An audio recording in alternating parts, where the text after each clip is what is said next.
budaya. Bapak, Ibu, dan pemirsa TV Temanggung yang berbahagia.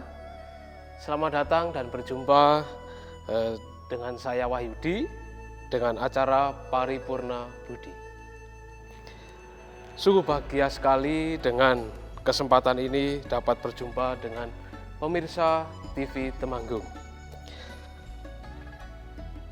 Dalam acara Paripurna Budi hari ini, kita akan berdiskusi tentang perlukah nasionalisme dalam agama Buddha. Telah hadir narasumber pada kesempatan hari ini dengan Romo Sawal. Namo Buddhaya, Romo. Namo Buddhaya, Mas Wahyudi. Apa kabar? Sehat? Ya, baik, sehat hari ini. Baik, kesempatan menjadi nasionalisme dalam agama Buddha tentu saja tidak luput dengan kebersamaan, Romo. Ya. Nah, betul. menjadi kebersamaan terhadap ini itu akan menjadikan sebuah persatuan. Nah, terus bagaimana tentang nasionalisme dalam secara garis besar dulu, nanti baru dimasukkan ke dalam agama Buddha. Monggo, Romo. Ya, terima kasih pemirsa Paripurna Budi TV Temanggung yang berbahagia dimanapun Anda berada. Semoga kesejahteraan dan kebahagiaan ada pada Anda sekalian dan senantiasa para umat juga selalu berlindung kepada Sang Tiratana. Saya sampaikan selalu berlindung karena berlindung itu adalah secara aktif, bukan kita terlindung. Kalau terlindung itu kita cenderung pasif, ya. Tetapi berlindung berarti kita aktif berlindung kepada Sang Tiratana. Nah, sebelum mengetahui tentang perlukah nasionalisme dalam beragama Buddha, tentu kita perlu tahu makna dari nasionalisme itu sendiri. Nah, itu nasionalisme itu berasal dari kata nasion, ya, nasion yang berarti itu bangsa. Ya, kemudian secara arti kata, ya, kemudian isme itu adalah paham, gitu. Ya, jadi nasionalisme itu adalah paham kebangsaan, yang berarti cinta bangsa. Ya, cinta bangsanya sendiri, ya, lebih ke cinta tanah air, gitu. Itu nasionalisme dalam arti kata dari nation dan juga isme. Isme itu adalah paham, gitu Mas Yudi. Kemudian lebih ke makna yang lebih mendalam lagi bahwa seseorang yang makna dari kata nasionalisme itu adalah kesadaran, ya, kesadaran keanggotaan, ya, kesadaran keanggotaan setiap bangsa, ya. Jadi kesadaran keanggotaan setiap bangsa yang secara aktual dan potensial, ya, secara aktual dan potensial itu mencapai, ya, melaksanakan, ya, mengabadikan, ya, mengabadikan itu identitas, ya, itu identitas, kemudian integritas, ya, integritas, kemudian kemakmuran dan juga kekuatan bangsa itu. Jadi ada dalam nasionalisme kebangsaan ini adanya kesadaran potensial. Potensial itu artinya bahwa setiap benak, ya, itu secara potensial ada di pikiran setiap warga. Itu ada di pikiran setiap warga, karena itu bersifat potensial, maka secara aktual, nah, itu harus diwujudkan dalam setiap tindakan. Tindakannya apa? Mencapai, ya, mengabadikan, mempertahankan.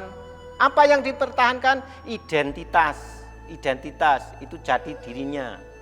sebagai bangsa. Kemudian integritas suatu bangsa itu harus dipertahankan. Termasuk kemakmuran. Dalam nasionalisme kita harus menuju ke kemakmuran. Ya, jadi bangsa ini harus makmur dan juga harus kuat, ya, kuat berdaulat, berdaulat. Itu arti nasionalisme secara umum kita sebagai warga negara, sebagai bagian dari bangsa. Itu tentunya nasionalisme itu sebetulnya tidak hanya dibutuhkan sebagai warga negara atau warga bangsa, termasuk yang lainnya seperti kelompok-kelompok, kemudian perkumpulan-perkumpulan, organisasi, termasuk organisasi keagamaan, itu sebetulnya semuanya membutuhkan namanya nasionalisme. Nah, begitu. Ya. Berkaitan dengan nasionalisme, tentu saja kalau di Indonesia itu tidak luput dengan agama, Romo. Ya. Nah, nanti bersandingan antara nasionalisme dan agama itu yang seperti apa?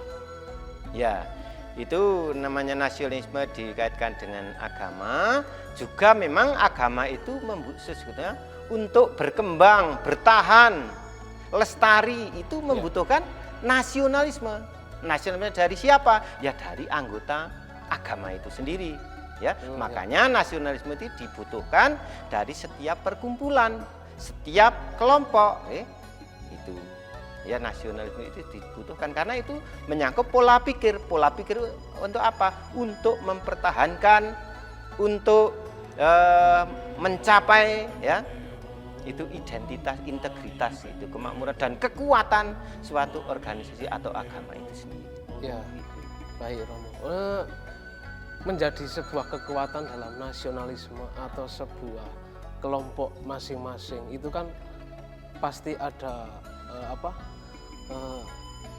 kekuatannya sendiri-sendiri. Iya. Nah, dari kekuatan itu sendiri-sendiri, tetapi kadang memunculkan egonya sendiri-sendiri dari setiap kelompok masing-masing.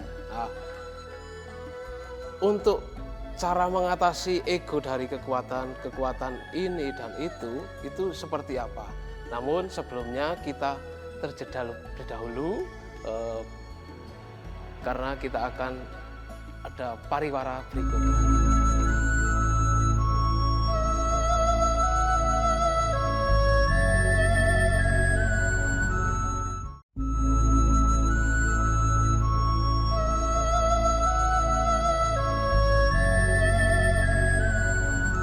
Baik, kita akan melanjutkan acara Paripurna Budi untuk sesi yang kedua atau melanjutkan dengan tema nasionalisme. Baik, ketemu lagi Romo. Tadi seperti yang saya katakan itu bagaimana cara supaya tidak mengegokan dari setiap kelompok-kelompok dalam nasionalisme. Oh iya, betul sekali Mas Yudi. Ini karena sering menjadi ego karena itu pemahaman tentang nasionalisme itu sendiri yang kurang, karena nasionalisme bisa dipahami secara sempit, ya. Kalau nasionalisme itu dipahami secara sempit, maka akan punya kecenderungan dengan membela, ya, mencintai kelompoknya sendiri dan cenderung untuk merendahkan yang lain. Itu kalau dimaknai dan sempit. Yang penting kita sukses, yang penting kita bersinar, sementara yang lain kita jadikan bahan ejekan dan sebagainya. Kan begitu. Merendahkan kelompok yang lain, menyesatkan dan sebagainya untuk dalam rangka untuk apa? Membuat citra kelompoknya itu menjadi lebih bagus. Itu bahan yang sempit. Sementara untuk yang luas itu mencintai dengan tidak merendahkan kelompok yang lainnya, gitu. Nasionalisme. Kalau untuk mencintai misalkan di dalam agama Buddha itu kan mengenal adanya cinta kasih yang universal. Ya. Nah, cinta kasih yang universal bagaimana untuk pandangan dari nasionalisme? Ya, cinta kasih yang universal. Universal itu kan berarti untuk semua. Ya, Tidak ada alasan kita itu mencintai sekedar ini sama agamanya, ini agama Buddha maka perlu kita mencintainya. Sementara agama yang lain tidak, itu bukan universal. Cinta kasih universal itu apapun latar belakang ekonomi, apapun latar belakang politik, itu semua harus dicintai karena cinta kasih itu bersifat universal. Ya, meskipun kita cinta terhadap agama Buddha, tetapi kita tidak boleh memandang rendah ajaran agama lain. Nah, karena wujud dari pelaksanaan nasionalisme itu kita cinta terhadap agama Buddha, kita mencitrakan bahwa umat Buddha itu mencintai semuanya, tidak karena alasan beda pendapat, beda pendapatan, ya. Beda apa, pokoknya segala perbedaan, tidak ada alasan kita untuk tidak mencintai mereka, kan gitu. Baik, tentang cinta kasih yang universal. Selanjutnya itu bagaimana sikap-sikapnya terhadap nasional, tetapi dengan tindakan-tindakan yang misalkan yang baik atau yang jahat itu bagaimana?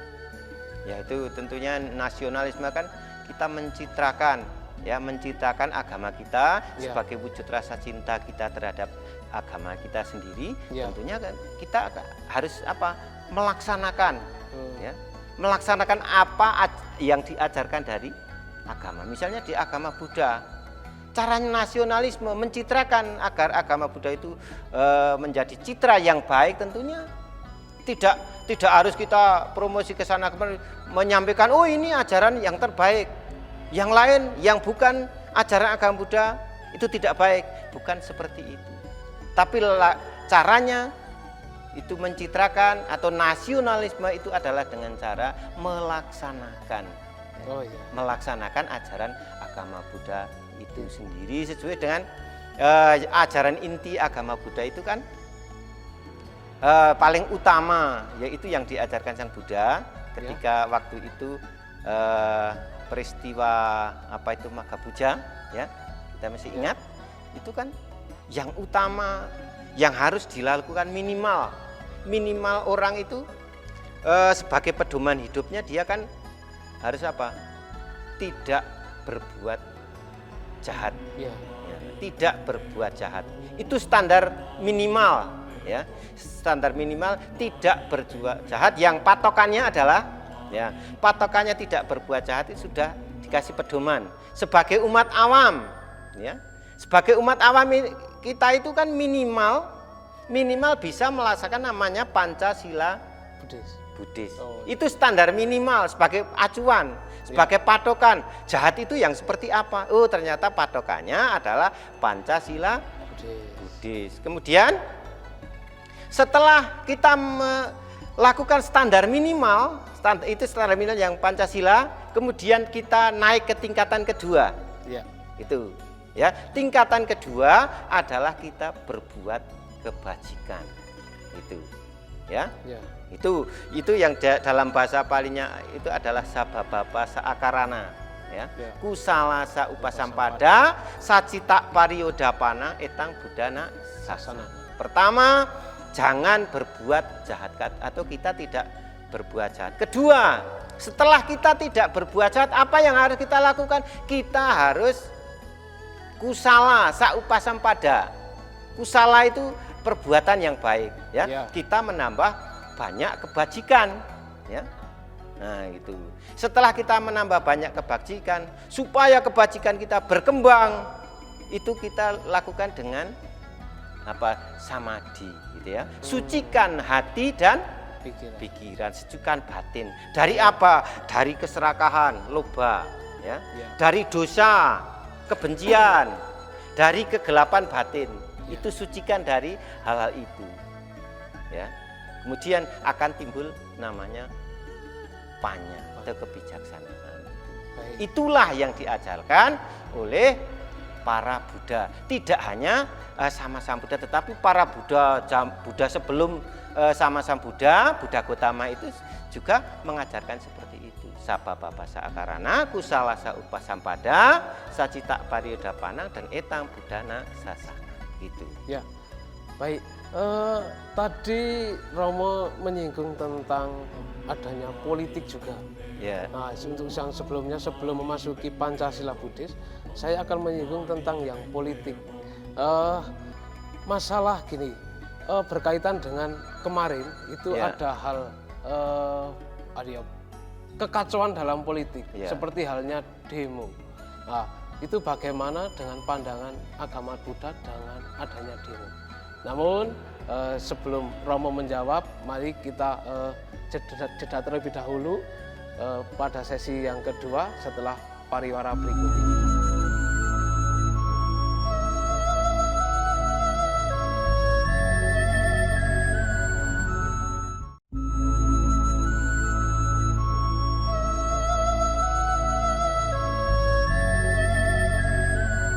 Baik, bertemu lagi dalam acara Paripura Berbudi untuk sesi yang ketiga. Baik Romo, saya akan melanjutkan pertanyaan tadi mengenai demo. Ya. Nah, demo dalam pandangan agama Buddha itu bagaimana? Ya, pertanyaan yang bagus sekali untuk demo. Ya, itu agama Buddha atau ajaran Buddha itu sebenarnya tidak melarang ya, umatnya untuk demo. Ya, demo itu kan artinya pengerahan massa. Ya. Sementara kita melakukan puja bakti bersama, melakukan kegiatan seremonial dan sebagainya, itu kan sesungguhnya demo juga. Tetapi yang dimaknai umum bahwa demo itu adalah ketika pengerahan massa untuk menyampaikan aspirasi yang kadang ketika kita tidak paham dengan makna demo itu sendiri, maka menimbulkan kecenderungan untuk menjadi apa? Anarkis, ya, merusak fasilitas umum. Kadang kan yang terjadi seperti itu karena pemahaman tentang demo itu sendiri. Padahal demo itu bagus untuk menyampaikan aspirasi supaya didengar, diperhatikan oleh pihak berwenang, ya. Juga sebagai kendali supaya pihak yang berwenang itu sesuai alurnya, sesuai jalurnya dalam menjalankan pemerintahan. Kan seperti itu, tujuannya seperti itu, supaya aspirasi kita itu disampaikan, itu didengar, diperhatikan. Namun demikian, ada juga karena itu bersifat massa. Massa itu ketika sudah kondisi tidak terkendali, maka apapun akan terjadi. Ya, ada yang memang sengaja dalam demo itu mencari kesempatan dalam kondisi yang tidak menentu itu, mencari kesempatan itu yang banyak terjadi. Ya, maka dalam demo misalnya kita sebagai umat Buddha ikut demo boleh saja, tetapi dengan kita tetap mempertahankan integritas. Ya, integritas itu kejujuran. Jujur apa yang ingin kita sampaikan, jangan sampai kita nanti melenceng dari tujuan demo itu sendiri. Malah ketika terjadi penjarahan, kan beberapa waktu yang lalu kan terjadi seperti itu. Karena tidak paham apa yang disampaikan, kemudian cari-cari kesempatan, ya, bisa menguntungkan dirinya sendiri. Nah, itu ya. Nah, itu tidak mencerminkan bahwa itu nasionalisme. Nah, itu. Berhubungan tentang itu kan ada kaitannya dengan Pancasila Buddhis, dengan tindakan-tindakan yang mungkin kurang bagus atau bagaimana. Itu bagaimana cara Pancasila Buddhis diterapkan dalam hal-hal di demo atau ketika orang banyak, itu bagaimana? Oh iya, makanya kita namanya Pancasila Buddhis itu setiap hari, setiap saat, setiap puja bakti itu kan kita selalu ucapkan. Tekad itu kita untuk melaksanakan itu, untuk membentengi diri kita supaya saat kita demo tidak terpengaruh oleh, karena kondisi itu kan bisa memunculkan namanya, kalau kondisi sudah tidak menentu, terjadi chaos, kan begitu, bisa namanya kita ikut-ikutan melanggar sila pertama, bisa terjadi pembunuhan, bisa saja saat demo itu. Ya, maka kekuatan, keteguhan, integritas kita terhadap Pancasila Buddhis itu dibutuhkan saat itu. Maka kita tidak gampang terpancing untuk ikut-ikutan melanggar sila yang pertama, yaitu membunuh, bahkan bisa membunuh orang lain ataupun makhluk lain. Yang kedua, saat kondisi seperti itu, kondisi chaos gitu ya, kita mungkinkan saja kita dari awal itu tidak punya niat untuk mengambil barang orang lain, terutama barang-barang jarahan kan begitu. Ketika kondisi wah mumpung ada kesempatan, ambil aja.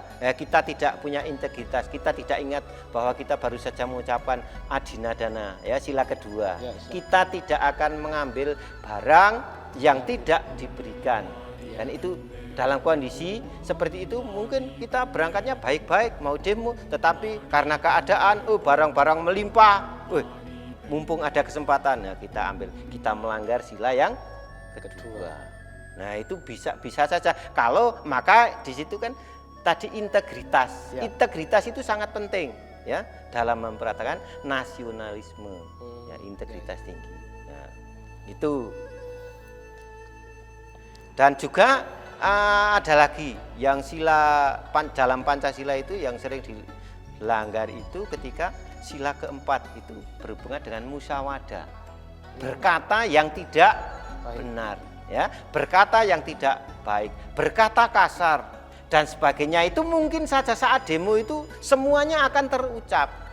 Makanya orang demo sering kita lihat di televisi itu kan jadi seperti itu, berucap pokoknya puas memuaskan dirinya sendiri, apapun kata-kata mesti dikeluarkan karena itu tidak punya pengendalian diri atau integritasnya kurang itu. Maka dengan tetap kita berpegang teguh pada nasionalisme itu, pahamilah nasionalisme itu yang dalam arti yang luas ya. Kalau kita tidak hati-hati bisa nasionalisme dalam arti sempit, bisa kita nasionalisme dalam beragama Buddha, tetapi bukan meningkatkan citra baik agama Buddha, tetapi kita akan mengubur agama kita sendiri. Gitu ya. Istilahnya bukan kita mikul dhuwur mendem jero gitu ya Mas.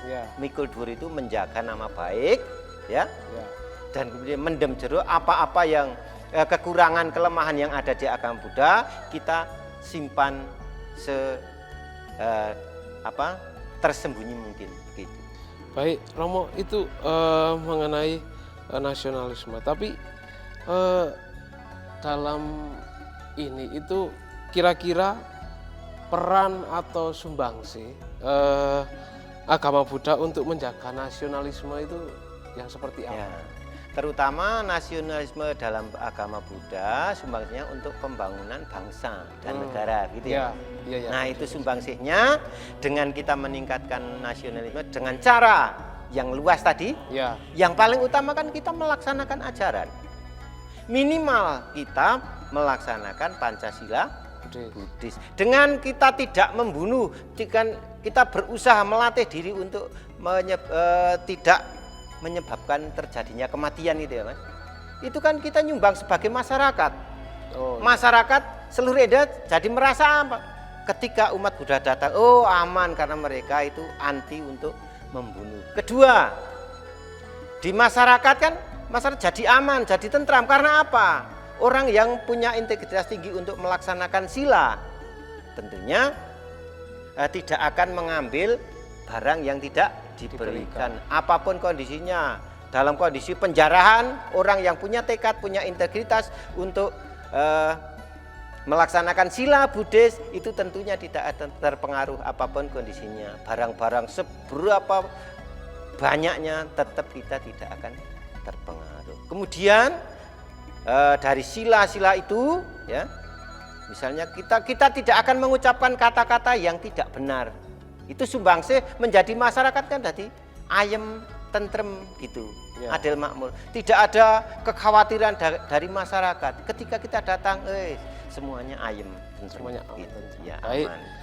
Terima kasih Romo. Pada sesi kali ini mungkin banyak sekali yang perlu dijabarkan tentang nasionalisme dalam beragama. Namun apa yang dikatakan oleh Romo tadi dari ada Pancasila Buddhis, ada demo dan juga itu kalau kita berbuat baik pasti nantinya kita akan mendapatkan hal yang baik. Terima kasih atas kesempatan kali ini, waktunya dan kesempatannya dan wawasannya dari Romo Sawal Ya. sangat bermanfaat bagi pemirsa TV Temanggung. Dan jangan lupa saksikan Paripurna Budi di TV Temanggung untuk sesi-sesi berikutnya atau acara selanjutnya. Kiranya dapat berjumpa kembali dalam kesempatan yang lain, dan semoga Bapak Ibu serta pemirsa TV Temanggung yang berbahagia selalu diberikan keselamatan, kesehatan, dan selalu diberikan panjang umur. Saya akhiri, Sodhyatu Namo Buddhaya. Namo Buddhaya.